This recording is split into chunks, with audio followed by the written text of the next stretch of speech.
Y a propósito de lo que se define esta semana, la unidad investigativa de Noticias Caracol recopiló las miles de pruebas que hacían parte del expediente en la Corte Suprema de Justicia y que quedaron en el limbo cuando el expresidente Uribe renunció a su curul como senador. Entre esas pruebas está la declaración del paramilitar Juan Guillermo Monsalve, quien ya habló ante la Corte, pero ahora se niega a declarar en la Fiscalía. En el siguiente informe, la periodista Joana Álvarez nos explica por qué hay tantos enredos y rodeos con todas estas pruebas.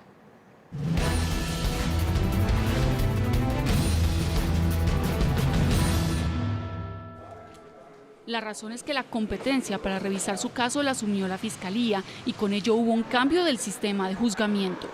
Las pruebas que tomó la Corte Suprema son legales, pero las formalidades para usarlas en el nuevo sistema de juzgamiento tiene a los investigadores del búnker y a la Corte Suprema analizando el asunto.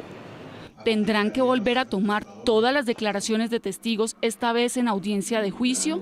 ¿Qué pasará con las grabaciones e interceptaciones telefónicas que ordenó o avaló la Corte? Esta semana la Fiscalía y la Corte Suprema tendrán que pronunciarse y aunque los reflectores están centrados en cuál será el futuro del caso Uribe, una decisión secundaria pero crucial se podría tomar alrededor de la validez de las pruebas. ¿Qué está en juego?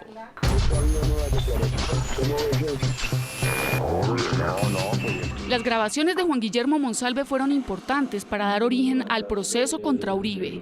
El confeso paramilitar entregó chats y grabaciones en las que queda en evidencia cómo el abogado Diego Cadena y otros emisarios lo buscaron para que se retractara de haber dicho que el expresidente y su hermano Santiago Uribe participaron en la creación del bloque Metro.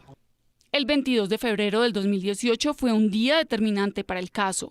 En el patio de visitas de la cárcel La Picota, Monsalve se reunió con el abogado Diego Cadena. A la misma hora y en el mismo lugar llegaron a una mesa contigua el abogado Jaime Lombana y María Mercedes Williamson. Esta última es familiar de Enrique Pardo Hache, el interno que compartía celda con Monsalve.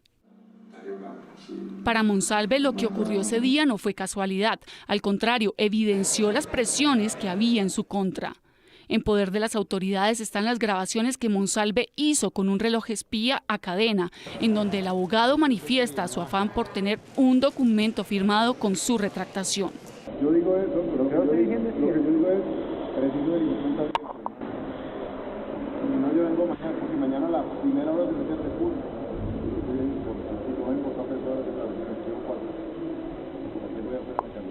Estos videos fueron revelados por el periodista Daniel Coronel junto a otros, en donde se ve cómo Pardo Hache le recomienda a Monsalve atender la solicitud de retractarse. Jaime Lombana ha señalado que fue una trampa y que acudió a La Picota en compañía de Williamson por una emergencia médica que tenía Pardo Hache.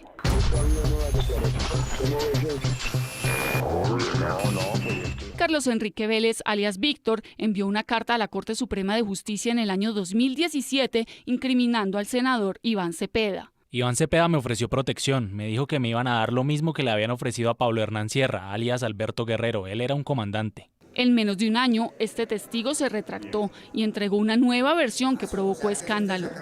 Alias Víctor hizo una relación de pagos por 48 millones de pesos, algunos con soporte, recibidos del abogado Diego Cadena. Según él, esta fue su recompensa por haber salpicado a Cepeda. Vélez aseguró que Cadena le entregó una carta escrita de su puño y letra y se la hizo firmar. Yo fue que vino Diego a decirme pues que declarara a favor del señor Álvaro Uribe, hasta sacaron otra carta para el señor Santiago. El ex paramilitar admitió también haber firmado porque las hermanitas de la Caridad estaban dando plata. Dice además que el trato con Cadena era convencer a otros ex paramilitares como alias Racumín, Diana y alias Fosforito para que declararan contra Cepeda.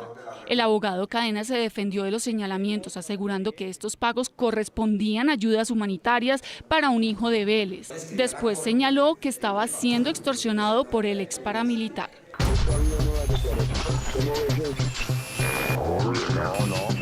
El abogado Diego Cadena aportó a la Corte la declaración escrita de 3 internos en la cárcel de Cómbita en contra de Iván Cepeda.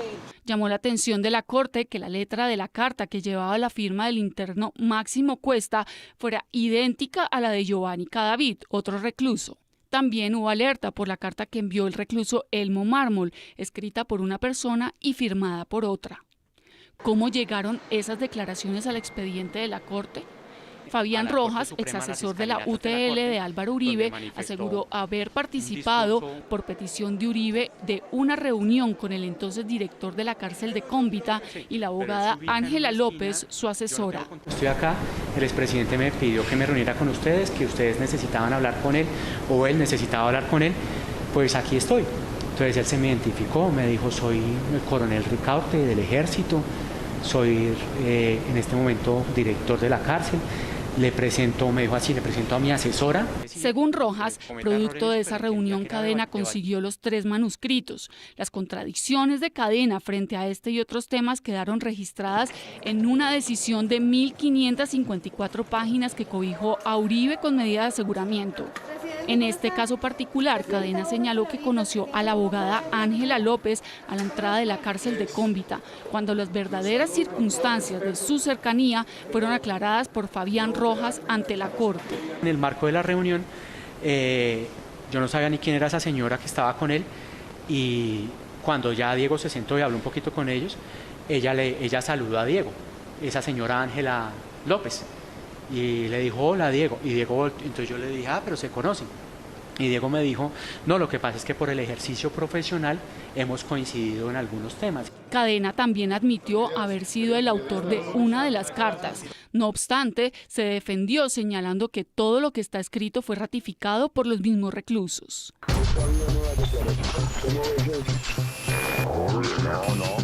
En el debate de si las pruebas practicadas por la Corte Suprema son válidas para la Fiscalía o no, la parte más delicada son las miles de interceptaciones telefónicas que realizó la Corte Suprema. Respecto de las interceptaciones, conservan su vigencia, las practicó la Corte Suprema de Justicia y ella misma las convalidó, las validó y las estimó legales.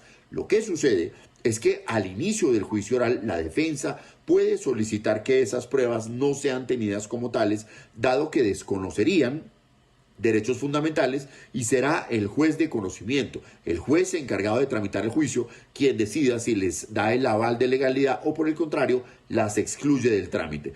Entre las interceptaciones está la que se hizo por accidente a la línea del expresidente Álvaro Uribe. Los magistrados del alto tribunal lo consideraron un hallazgo inevitable y la incorporaron al expediente. Pero los abogados del expresidente siguen insistiendo en que es una chuzada y reclaman su anulación. La posibilidad de tener que arrancar desde cero con la toma de unas evidencias cuya verificación se dio sobre la marcha es un desafío que podría poner en jaque al sistema de justicia con el caso político más importante del país. La Fiscalía y la Corte tienen la palabra.